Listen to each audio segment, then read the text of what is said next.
पूरे देश में इस वक्त द कश्मीर फाइल्स को लेकर तरह तरह की चर्चाओं का बाजार गर्म है।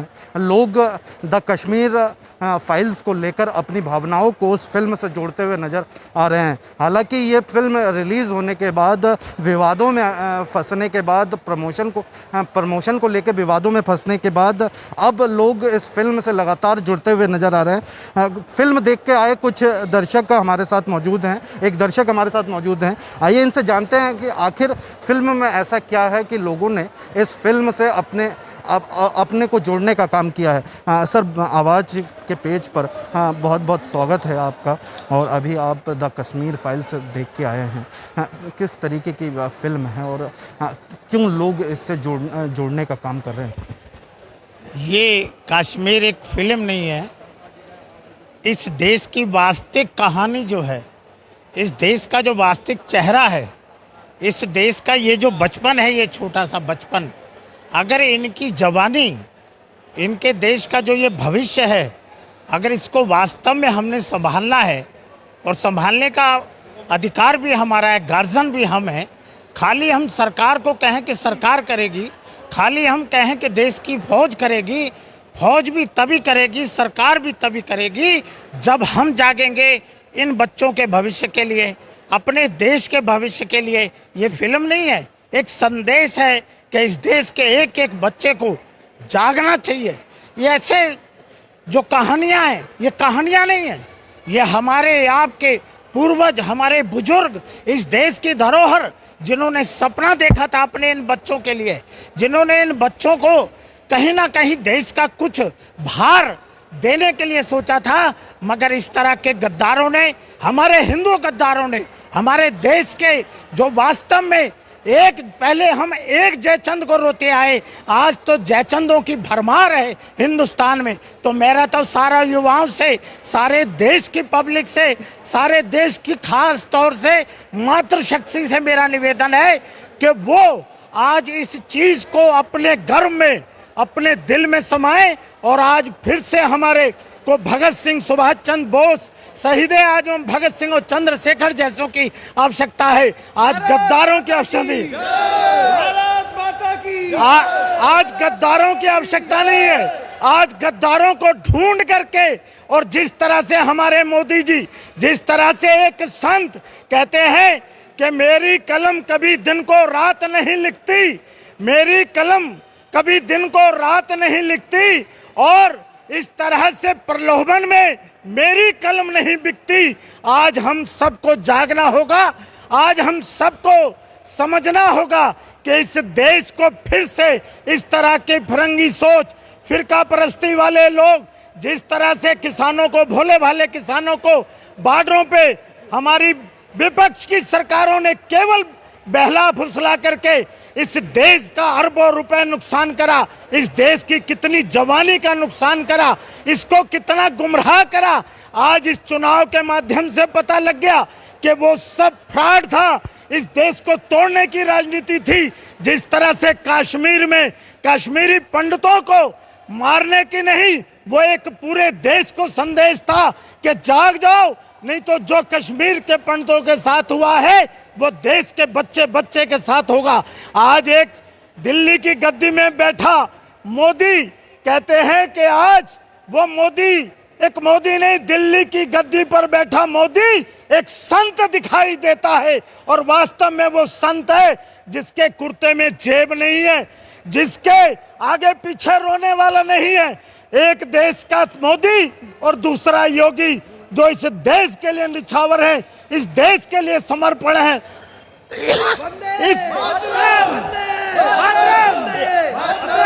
जो इस देश के लिए समर्पित है, जो भाईवाद में नहीं, परिवारवाद में नहीं, जिनके आगे पीछे कोई नहीं है, आज वो फौज की तरह इस देश को बचाने में लगे हैं।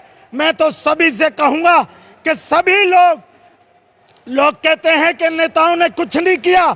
मैं तो पूछना चाहता हूं, मैंने एक बार एक व्यक्ति से पूछा आपकी उम्र क्या है, वो मेरे गले पड़ गए, गाली देके बोले कि मेरी उम्र क्या करोगे।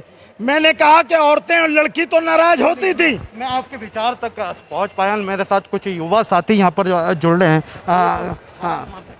तो मैं सभी से कहूंगा कि इस जननी में जहां हमने जन्म लिया, जिस मिट्टी को खा करके, जिस मिट्टी में पल करके आज हम बड़े हुए, मैं कहूंगा सभी लोग एक बार मेरे साथ उद्घोष करेंगे, भारत माता की, भारत माता की, वंदे वंदे। बहुत बहुत धन्यवाद। कुछ युवा साथी हमारे साथ, जो युवा पीढ़ी है वो भी इस फिल्म से अपने आप को जोड़ रहे हैं, लगातार उत्साहित हैं, वोटिंग भी कर रहे थे। आप भारत माता की जय बहुत फिल्म से प्रभावित लग रहे हैं। क्या कुछ ऐसा रहा कि फिल्म ने आपको प्रभावित किया? आई थिंक मेरी उम्र 23 से 24 हो गई है, बट पिछले 2 सालों से मैं देख रहा हूँ टीवी सिनेमा आज तक ये नहीं दिखाता था। पिछले 2 सालों से इन्होंने इनिशिएट किया है, हमारा जो पास्ट है, क्या हुआ था कश्मीरी पंडितों के साथ, सब कुछ दब गया है। लेकिन ये एक बहुत बड़ी चीज़ जो हमें नहीं पता, इन्हें भी नहीं पता, हमें ना पढ़ाई गया, लेकिन ये चीज़ जो हम देख रहे रियलिटी, और कितना मतलब सटीक है कि 18 से ऊपर वाले नहीं देखेंगे, क्योंकि अंदर मारकाट है, बहुत कुछ है। लेकिन ये जो इनिशिएट टीवी जगत ने लिया है ये बहुत ही अच्छा है, बहुत ही सराहना इसकी करनी चाहिए। और मूवी एकदम मस्त है, गजब है। क्यों आज मैं गवर्नमेंट के लिए नहीं बोलूँगा कौन सी गवर्नमेंट सही है, कौन सी गवर्नमेंट गलत है, लेकिन आज तक जो गवर्नमेंट थी उसने हमें कुछ नहीं दिखाया। उसने हमें दिखाया मुगल आजम और तरह तरह के ड्रामे, जहाँ हमारे पास्ट को नहीं दिखाया जा रहा था, दूसरे के पास को दिखा रहे थे, मुगलों को दिखा रहे, इधर को दिखा। लेकिन कुछ टाइम से हमारा जो हिंदू पीढ़ी है, कश्मीर वालों के साथ क्या हुआ, तो मैं सिर्फ इतना ही कहना चाहूँगा, कोई गवर्नमेंट, कोई मुख्य विशेष के लिए कोई ये टिप्पणी नहीं है, लेकिन ये मूवी देखिए, गजब की मूवी है, मस्त मूवी है, इसको ज़रूर देखिए, ताकि हमारी जो युवा पीढ़ी है इसको पता चले कि हमारे साथ क्या, हम लोगों ने, हमारे पीछे जो माँ बाप थे, हमारे जो बुज़ुर्ग थे, क्या उन्होंने भोगा है, उसके हिसाब से हम अपना कल सोचें। Thank you so much. आपने ये बताया जिस तरीके से आप भी फिल्म देख के आए हैं, क्या कुछ उसमें बेहतर था, क्या कुछ आपको प्रभावित कर रहा था फिल्म? बहुत अच्छी फिल्म है, ये सभी लोगों को देखनी चाहिए। मैं देखा, बहुत अच्छा लगा, बाकी फिल्मों से बहुत अच्छी लगी। कपिल शर्मा अगर शो आप देखते हैं तो इस फिल्म को प्रचार प्रसार के लिए जब वहाँ स्टेज मांगा गया, लेकिन उन्होंने मना कर दिया। कपिल शर्मा शो में इस फिल्म को उन्हें को ऐसा नहीं करना चाहिए था, उन्होंने अपने पैसे के लिए ऐसा किया, ये बहुत गलत है। कपिल शर्मा को ये पिक्चर देख के आगे की सीख लेनी चाहिए इस पिक्चर से। चलिए, आप क्या कुछ कहना चाहेंगे फिल्म से? मैं यही बोलना चाहूँगा कि आजकल के यूथ को ये मूवी देखना चाहिए और अपना पास्ट जो है वो रिमाइंड करना चाहिए। अपना पास्ट रिमाइंड करना चाहिए। हालांकि इस फिल्म को लेकर कपिल शर्मा में जब प्रचार प्रसार के लिए, एडवर्टाइजमेंट के लिए इस फिल्म को उनके स्टेज पर मांगा गया था, लेकिन कपिल शर्मा ने ये कहते हुए मना कर दिया कि इस फिल्म में कोई बड़ा चेहरा नहीं है। एक कुछ युवा साथी और हमारे साथ यहाँ पर है, सुब्रत जी हैं। सुब्रत जी, फिल्म से किस तरीके से युवा जुड़ता हुआ नज़र आ रहा है? फिल्म के साथ युवा जुड़ता हुआ नज़र आ रहा है, क्योंकि कहीं ना कहीं ये जो ट्रेजिडी है, आप ये देख सकते हो कि 1971 में, जो 1947 में जब आज़ादी हुई थी, उसके बाद जो बंगाली हिंदुओं के संग हुआ बांग्लादेश के अंदर, वही कहानी कश्मीरियों के संग हुई थी। अगर उसी समय बांग्लादेश में अगर एक सरकार निर्णय ले लेती तो शायद कश्मीरी पंडितों के संग ये देखना नहीं होता। आज हमारे देश में कहीं 3 जो समुदाय हैं जो बड़े, उनको कहा जाता है शरणार्थी है। पंजाबी जो पूर्वी पाकिस्तान से आए थे, पश्चिमी पाकिस्तान से, पश्चिम बंगाली हिंदू जो पूर्वी पाकिस्तान से आए थे, और जो हमारे कश्मीर से, जो देश के अंदर रहते हुए भी आज भी शरणार्थी कहलाते हैं। और ये तीनों जो ऐसे हैं, बड़े दुख की बात है कि हमारे देश के अंदर आज भी इनको अधिकार नहीं मिल रहा, और आज भी ये शरणार्थी कहलाते हैं। हिंदू राष्ट्र होने के बाद हमारे देश को हिंदुत्व का कोई भी अधिकार नहीं मिला, जबकि पाकिस्तान भारत से ही अलग हुआ और उसको मुस्लिम कंट्री का दर्जा मिल गया, मगर हिंदुस्तान को नहीं मिला। ये भी बड़े दुख की बात है। और हिंदुओं को यहाँ शरणार्थी कहा जाता है, और जो यहाँ पर तबके में आपके जो सेकंड पोजीशन में है, जो मुस्लिम लोग कहा जा सकता है, 33% जिनकी आबादी है, अब तो 35 हो चुकी है, उन लोगों को यहाँ माइनॉरिटी कहा जाता है। जबकि अब मैं सरकार से एक अनुरोध और भी करूँगा कि आपके माध्यम से, आपके चैनल के माध्यम से, क्योंकि बहुत विख्यात है रुद्रपुर उत्तराखंड के अंदर, मैं सरकार से अनुरोध करूँगा कि ये जो माइनॉरिटी है, जो इनको बोला जाता है कि इनकी अल्पसंख्यक है, इनको अल्पसंख्यक के दर्जा हटाया जाए, और जो देश के अंदर जैसे बौद्ध हो गए, जैन हो गए, और कई ऐसे जो समुदाय हैं जो अल्पसंख्यक में हैं, उनको दर्जा दिया जाए। ये अब भारत के अंदर हिंदुओं के बराबर ही आ चुके हैं। अगर सुब्रत जी, अगर बात की जाए तो कपिल शर्मा को शो में इस फिल्म का प्रचार प्रसार को लेकर उन्होंने ये साफ मना कर दिया कि इस फिल्म में कोई बड़ा चेहरा नहीं है, इसमें प्रचार प्रसार के लिए ऐसा कुछ नहीं है जो कपिल शर्मा उनको मन से थे। किस तरीके से देखते हैं? देखिए, कहीं ना कहीं तो कपिल शर्मा का ये बहुत गलत स्टैंड है। और दूसरा चीज़, कपिल शर्मा जब एक छोटा सा शो था, तब उन्हें छोटे छोटे कलाकारों को बुला के ही उन्होंने उसको प्रमोट किया, और आज वो भूल गए कि एक वो छोटे से माध्यम से उठ के इतने बड़े बने हैं। अगर दूसरों को छोटा कह रहे हैं तो वो खुद क्या है। आप एक कलाकार है, कलाकार की सम्मान करने, कला की कोई कीमत नहीं होती, ना छोटा होता है ना बड़ा होता है। और दूसरी चीज़ हो सकता है कि सो कॉल्ड सर्कुलर बात जो इंडस्ट्री में चलता है दिखाने के लिए, जो कपिल शर्मा के टाइम में एक शो में उनके कई जो एग्जीक्यूटिव थे उस समय मैंने देखा था CAA के लिए भी विरोध किया था उन्होंने।